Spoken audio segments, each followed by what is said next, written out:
everybody, thanks for joining Create with Dee. This video is going to be showcasing the Easter Basket Bundle.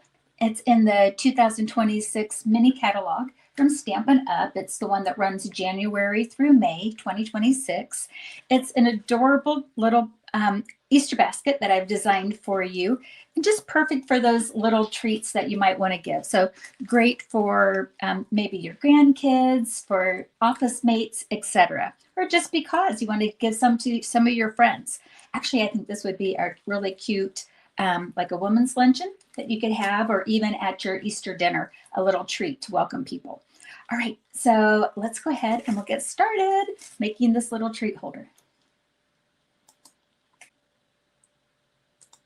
Go ahead and turn the camera around here. I've taken out the candy so that you can see the cute little treat holder as we go.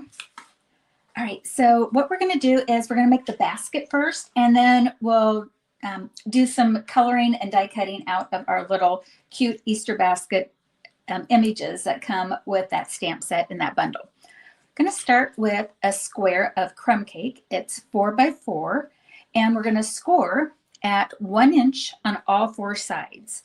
So I've already done that as far as scoring. So let me get out the bone folder here, and we'll get some nice crisp edges.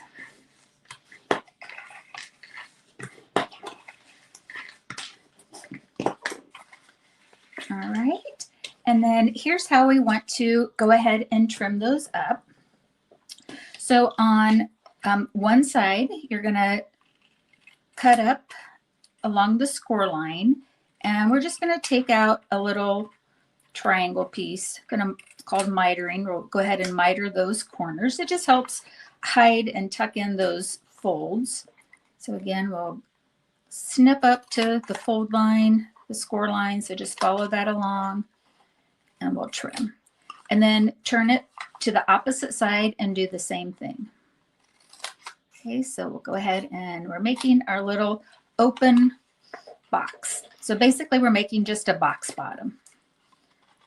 Again, cutting up on the fold or on the score lines and trim. Okay, get those out. Then you can use tear and tape or liquid glue. You want to use strong adhesives and just kind of tuck in those tabs. And again, you could put tear and tape on it. But, you know, it's like I find, like sometimes tear and tape is what we want to have, but, you know, it's an open box. It's really not, you know, what do I say? Liquid glue is going to be fine. It's not like maybe sometimes doing some really 3D boxes where you want to make sure they're nice and secure. Okay, so then you're just going to fold in the tabs and line up the sides. So you can do 2 sides at once because liquid glue just takes a second to set. You know, I'm just kind of pinching it and then doing the same thing on the other side. Okay, so that's our little box. Whoops, let's get that lined up here. I took my eye off of it for just a second. Let's go ahead and get that lined up. Okay.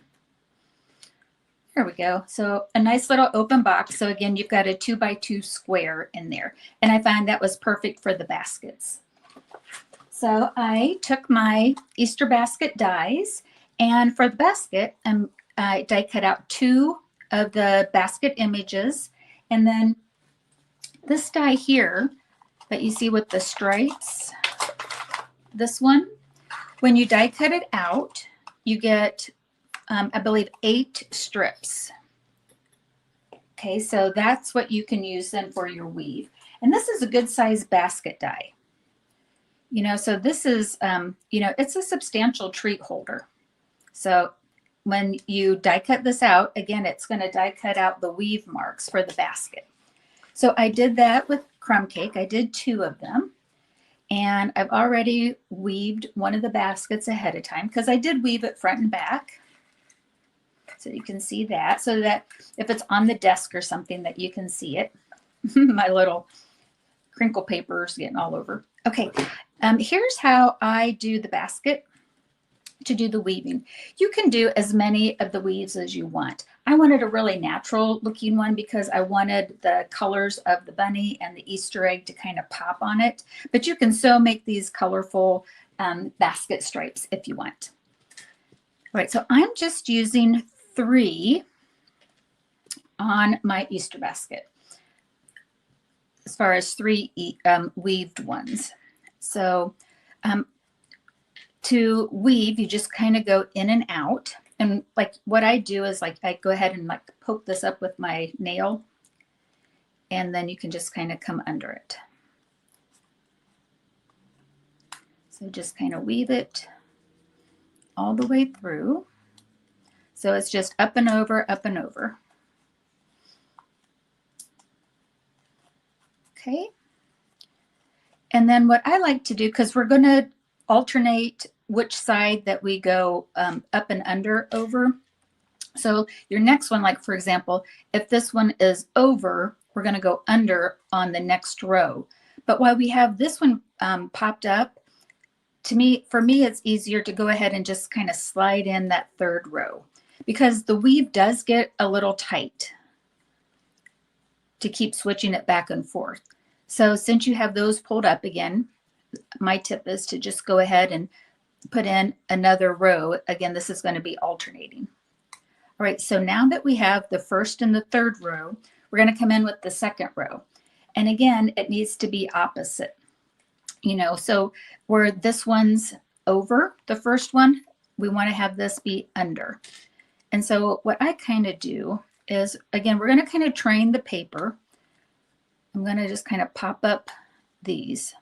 Just play with it a little bit. Again, I'm kind of like pushing, kind of training the paper a little bit. And now I want to go under.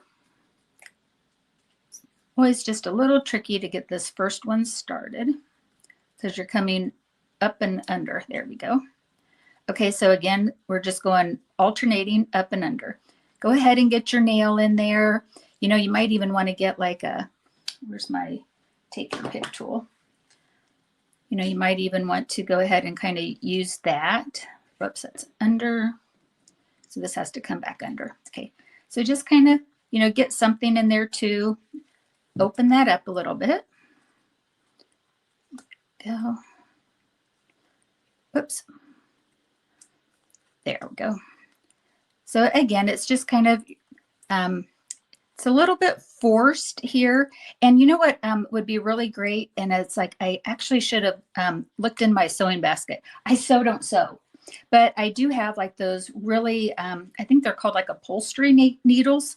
Actually, if you had an upholstery needle, that would be really easy.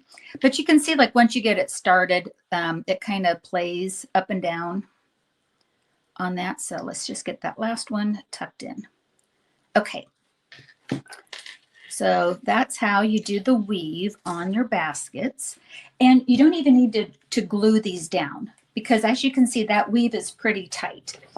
So what I do is after I have the weaves in there, just come in and trim those off. Again, not even gluing. They're pretty tight.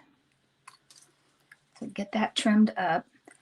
I just really liked the neutral look of these to just do the, I don't know if I told you, but I use pecan pie as the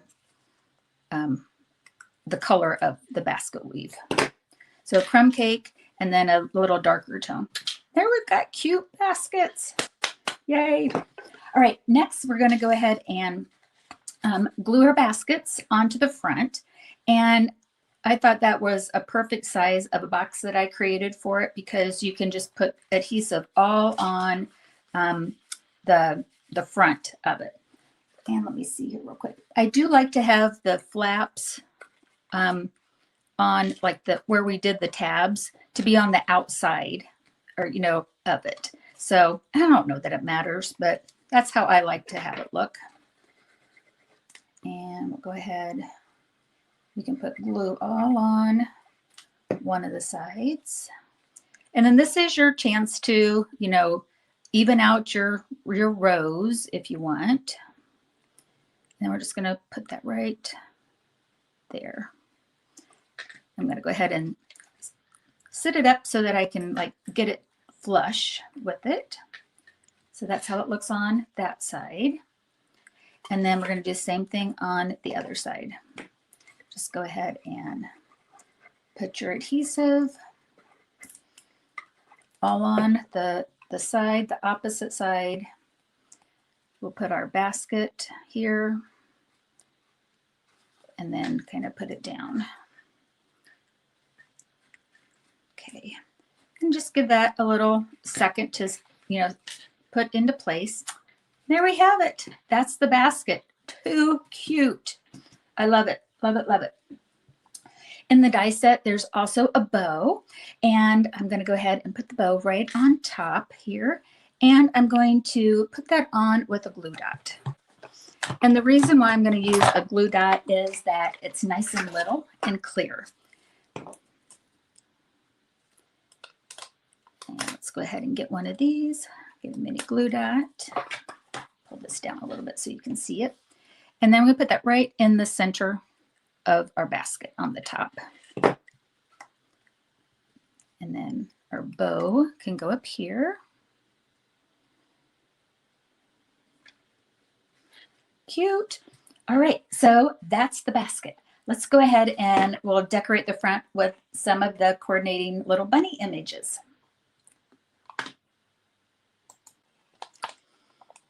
Look at all of these cute images that are in the Easter basket stamp set.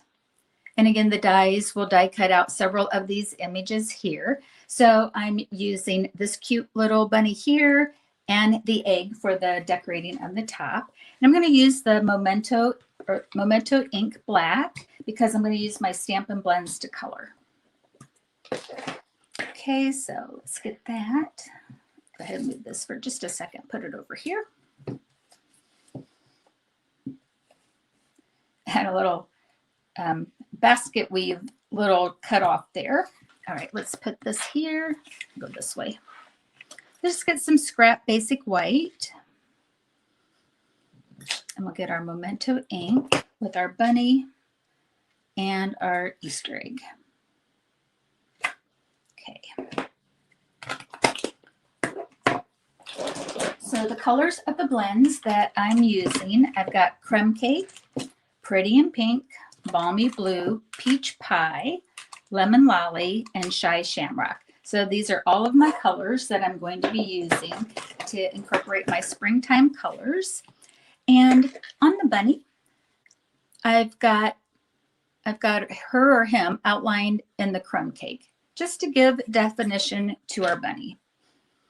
Okay, so I'm going to take this is the light crumb cake, and I got the small tip on it, the thin tip, and I'm just going to go around. Okay, so just very lightly, we'll trace around. It just gives our bunny a little definition. Just kind of pops it just a little bit. Is this necessary? No, probably not, but it just really adds a little something to it. If you didn't want to do crumb cake, you could do another light color, like you could do like blushing or well, one of the pink tones would be cute around there, really any of it. You could even do a light gray. And then I'm going to use the light Pretty in Pink. I'll use this little end of it again. And we'll go ahead and color in the ears, little pink nose, and make little circles for his cheeks. And then with the pink, let's see, I'm just going to follow my other example. So I like a very, colorful Easter egg palette. So I've got the triangles in Pretty in Pink. On the top of it, I'm using the light. Is that light? No, I'm using the dark Balmy Blue. Probably one of, I should have grabbed my light one. I'm using kind of lights on all of these. This is, well, I stand corrected. This is the dark Peach Pie. Peach Pie and our Pretty in Pink are going to be our retiring colors Whoops, I don't have the yellow. Yellows I'm using on another project. And then I've got our Chai Shamrock. Okay. If you didn't have the dies, you could fussy cut these, but I'm going to go ahead and pause the video and I'm going to die cut these out. Going to add a little clear Wink of Stella. Have a little sparkle on our Easter bunny, our little bunny rabbit, and our egg, just to give a little glimmer and shine to that. Just add a little sparkle. See if this will pick up on the light. Just adds that little touch to it. All right, let's go ahead and we'll add our elements onto our basket. Okay, I'm going to first put down our Easter egg. And that goes approximately in the center of our basket.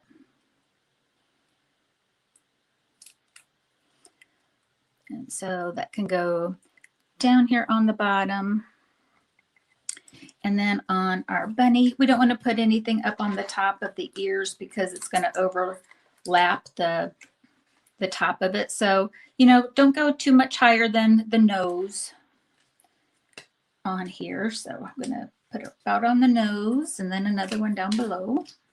Whoops. Scooch. And then again, slightly overlap the egg. And then the last thing that I'm going to do is this cute little, it's the Easter Assortment Embellishment Pack. It has these little Easter eggs. I'll be using these little gingham ones on a card. So you have to keep checking back on this fun fold card that I have for you. But it's got these, and everything's real flat. So that's nice for mailing too. But I'm going to add a little bit of the yellow up here on the bow. So add a little pastel yellow to it. And then that's it. And then like you can just get the little crinkle paper.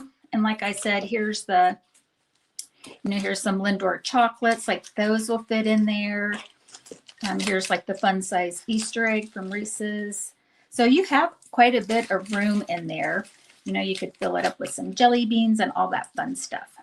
So anyways, that's our cute basket. I wanted to see how much, wanted to show you how much that it holds too. Okay, let me go ahead and turn the camera back around. Well, I hope you enjoyed this project and to see how that you can use the Easter basket dies and the cute little stamp set that goes with it to create your Easter baskets for your loved ones here this season. If you have anything in this video that you like, I certainly would appreciate a thumbs up and a comment if you would. If you haven't already, I invite you to subscribe to my channel, and I appreciate you watching. Thanks a lot and happy crafting. Bye.